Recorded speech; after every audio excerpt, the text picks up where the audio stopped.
చిన్నగా ఉన్నప్పుడు స్కూల్లో ఉన్నప్పుడు సీరియల్ వచ్చేది ముంగేరి లాల్కే హసీన్ సప్నే. అట్లా చాలామంది చాలా కళలు కనొచ్చు.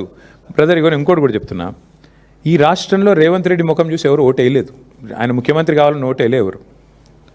అది అడ్డిమారి గుడ్డి దెబ్బ అంటారు చూడు. పేమెంట్ కోటాలో, మేనేజ్మెంట్ కోటాలో ఆయన తెచ్చుకున్న సీట్ అది. ఢిల్లీకి పైసలు కొట్టిండు రాహుల్ గాంధీకి, అందరు తెలుసు. సీక్రెట్ ఏమైనా ఆయనే చెప్పిండు కదా, గాంధీ కుటుంబానికి కావాలంటే 1000 కోట్లు పంపిస్తా అని. ఆ కోటాలో పైసలు ఇచ్చి తెచ్చుకున్నాడు. ఇక దానికి ఆయన నేనేందో చాలా శక్తివంతుని అనుకుంటే మరి మహబూబ్ నగర్ పార్లమెంట్ ఎందుకు గెలిపిలేకపోయినావు? నువ్వు ఎంపీగా ఉన్నప్పుడు చాలా గొప్పడవు కదా, ప్రజానాయకుడు కదా. ఎంపీగా ఉన్నప్పుడు నీ ఎంపీ పరిధిలో ఒక ఎమ్మెల్యే గెలిచిండా? ఎంపీగా ఉన్నప్పుడు మల్కాజ్గిరి ఒక కార్పొరేషన్లో ఒక మున్సిపాలిటీ గెలిచినవా? ఎంపీగా ఉన్నప్పుడు ఒక కార్పొరేటర్ గెలిపించినావా కనీసం? చాలా గొప్ప ప్రజానాయకుడు, 34 దాకుంటా 94 దాకుంటా ఉండు. నిన్ను ఎవరొద్దన్నారు? నీ పార్టీకి నువ్వు అడ్డగోలు పైసలు ఇస్తున్నావు. ఎక్కడ ఈ దేశంలో ఎలక్షన్ జరిగినా ఫండింగ్ తెలంగాణకి వెళ్ళిపోతుందని చెప్పి ఇవాళ మొత్తం దేశం అంతా కూడా తెలుసు.